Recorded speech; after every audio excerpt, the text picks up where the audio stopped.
Ako si Kuya Bong. Nakita ko siya dito nakaupo. Tayo, no? Nahanap siya ng naka-business din. Ayun siya mga bali.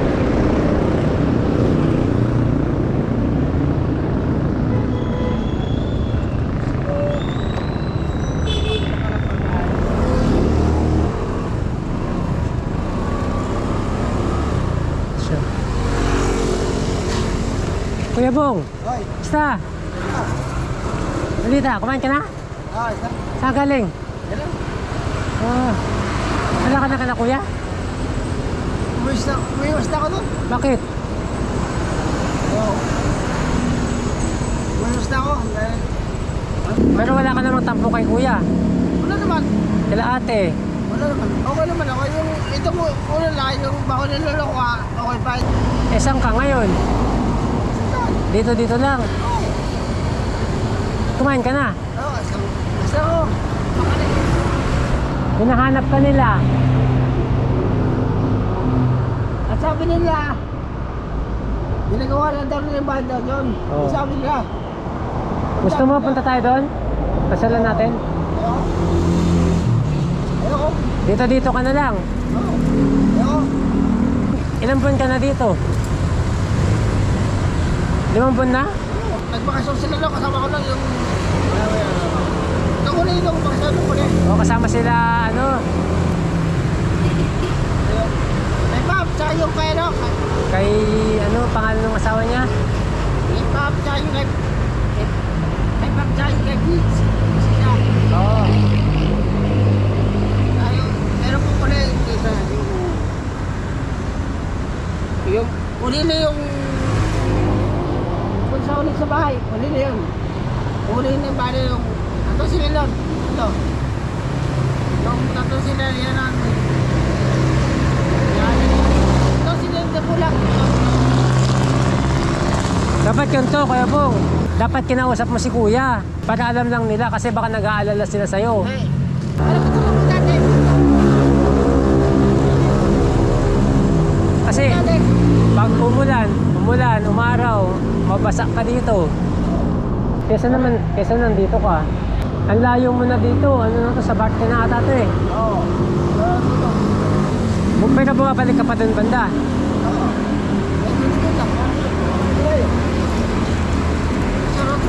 Pero okay naman ako. Hindi mo naman pala kailangan.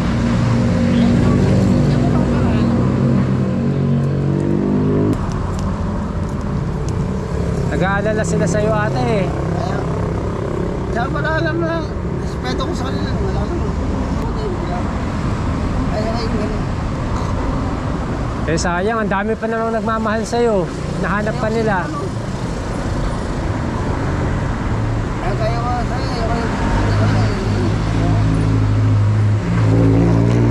Wala ka na rin cellphone, di mo rin dala. Ako nila. Dalawa. Dalawang cellphone. Oo, dalawa. Ako nila. Bili ko lang siya, bili. Paano ka nila makukontak o ano? Kaya yung bahay. Yung bahay niya. Ay, yung bahay niya yun. Lahat niya akin. Parang siya lang. Hindi ko lang. Kumain ka na. Bilang ka na pagkain, lagi ko dito. May pera ka pa. Yes, lang mo. May pera ka pa. Yes, lang. Bilang na lang kita pagkain. Wala lang. Ha? Doon o. Tapos balik ako dito. Para pagkain mo mamaya. Ako pala doon. May pera ka pa. Hindi na lang ito eh. Huwag na lang.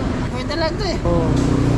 Pero ang ano ko lang, ang payo ko lang, sana masabi mo yung gusto mo sabihin sa kanila para alam nila. Oo. Kasi nag-aalala din sila. Diba? Si Paps, nag-aalala din yun. Si paano, ano eh, magpapahinga ka? Papahinga ka muna? Doon na lang sa gilid, huwag dyan, maano. Teka lang sandali. May shower. Saan ka na pupunta? Teka lang sandali. Wala ko lang. Mga lakal. Oo. Teka lang sandali.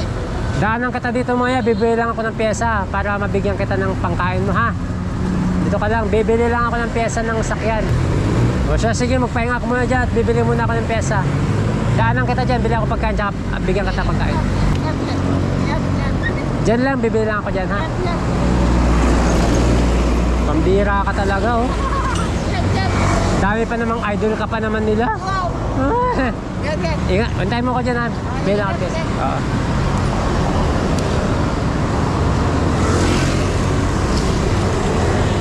So, yan mga buddy, si Kuya Bong. Nandun siya sa gilid. Yan po, hinahanap siya ni ka-business eh.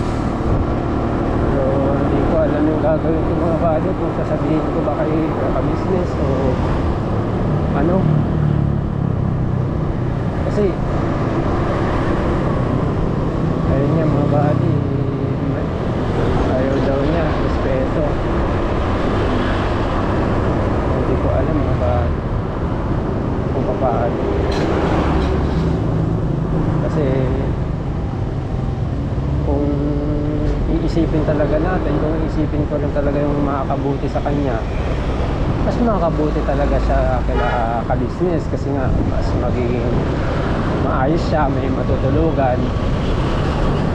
Pero yung respeto kasi, di ba mga buddy, ayaw niya pinapaka naman, pero talagang iisipin ko kung ano mas matimbang, kung mas mapapabuti siya eh, kung ano pa yung mangyari dito sa kanya sa kalsada, di ba? So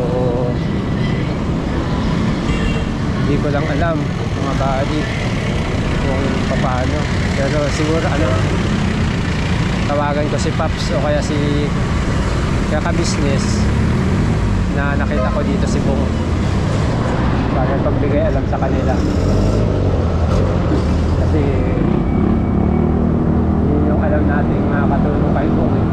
Ngayon sakali man na magkausap na sila ni ka-business, hindi nasa kanila na, basta alam natin na ginawa natin yung part natin mga buddy, kung ano yung makakabuti sa kapwa natin.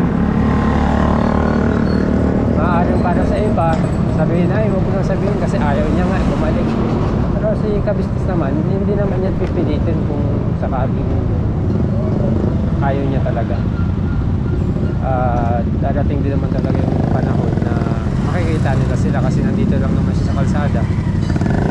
Nagkataon lang na nakita natin, bigyan na lang natin ng information para kahit pa paano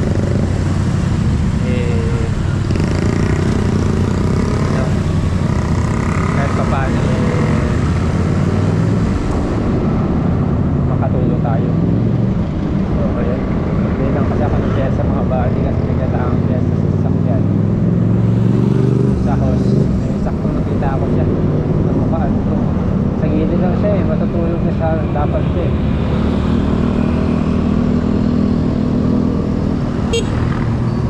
Ayan mga buddy, balitaan ko kayo mamaya mga buddy, kasi focus lang tayo sa pagmamaneho kasi mahirap. Right? So yun mga buddy, hindi tayo bibigyan tayo ng pyesa at napanood ko nga itong last na vlog ng ka-business kay Kuya Bong. So ito po yung galing po silang police station, parang nagpatulong ata siya sa paghahanap. So mga buddy, hindi ko alam, tulungan nyo kung paano. Ano ko na lang, advice ko na lang sila nung nakita ko dito yung si Kuya Bong dito sa kahabaan ng Sabarte mga buddy. So tawagan natin si ka-business ayan, yung last na kasi nila vlog Bong sa police station yan, parang nagpa-advise sila. Business, galing na kami sa police station at ayun nga, may in-advise sa atin. Parang hinahanap ata nila mga buddy.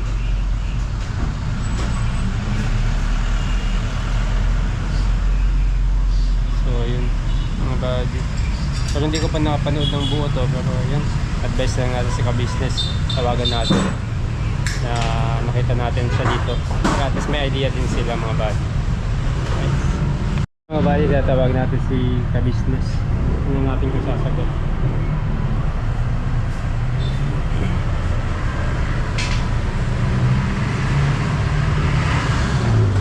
Calling.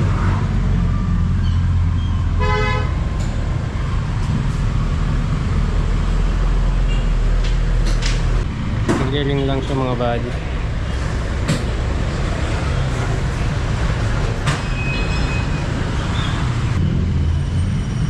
Yan natin kay Paps. Si Paps yung tawagan natin.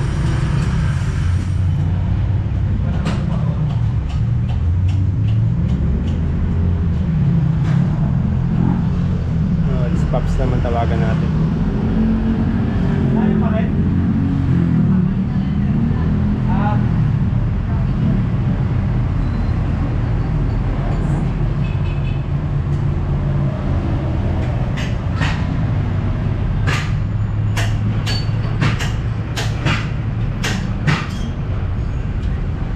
Mga batang ring kaso dahil sumasagot baka busy.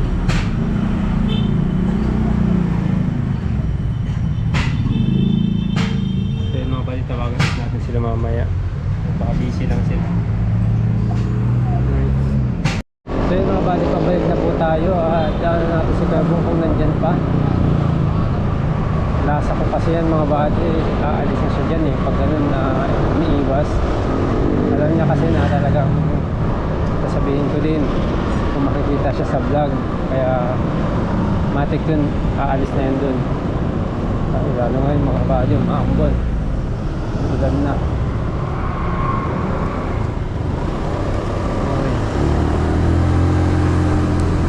Buon, lakas ng buon. Ulan yan, ulan na mga kabady. Saan siya? Saan siya sa silong?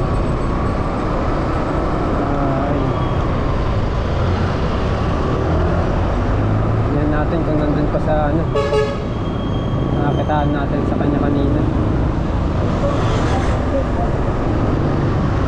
Pag ano, hindi ko kasi kabisado itong lugar, itong mga body. Kung sakali, Busca Business, hindi kita matawagan at mapanood mo yung vlog ko. Kanina walang sumasagot. Dito lang yan sa ano, ang pinaka-landmark niya ay basta dito sa kahabaan ng Sabarte Road. Sabarte Road to ata mga bado. Oo, Sabarte Road. Dito siya sa may, nakita ko sa gilid lang kasi ng puno yun lalim lang ng puno sa may parang box na taniman. Doon siya dapat matutulog, napaka-creative nun. Dito yung bande, ay dun pa sa bandang unahan. Malapit sa ano, Busca Business, malapit sa Masway. Sa Masway ito. Grocery na malaki. Basta alam nila, alam mo kabisado naman ni ka-business ito. Kung daan to kasi dito sila lagi nakadaan. Makikita nyo siya sa gilid. Dito lang daw siya naglalagi. Nangangalakal dito sa gilid.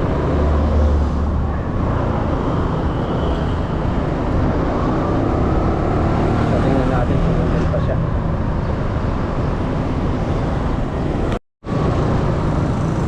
Dito siya kanina, wala na siya mga body. Sabi ng nga ba, wala na siya sabi mo, wala na siya.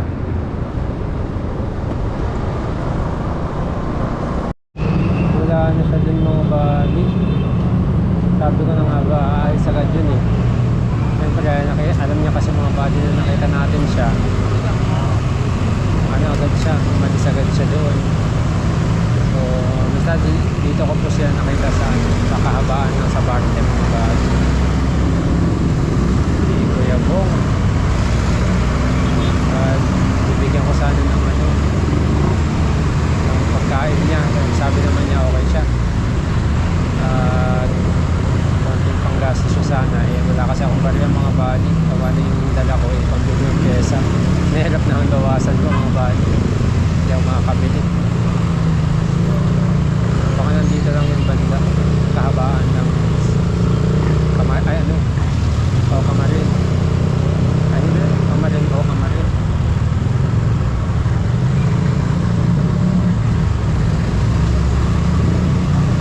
Natin natin siya dito. Nandito.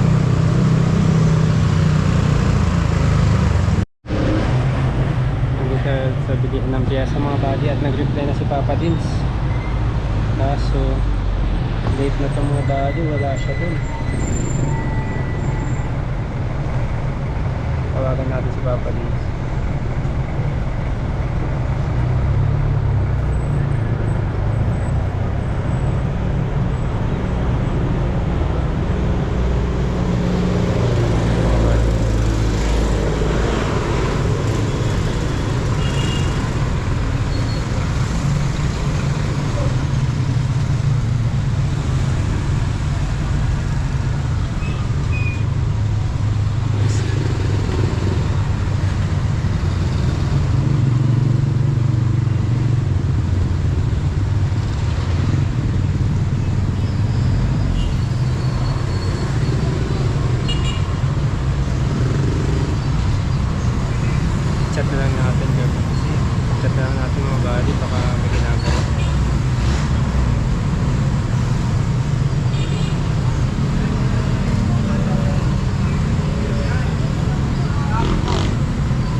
kung anong oras na kasi mga buddy, baka wala na rin sa doon.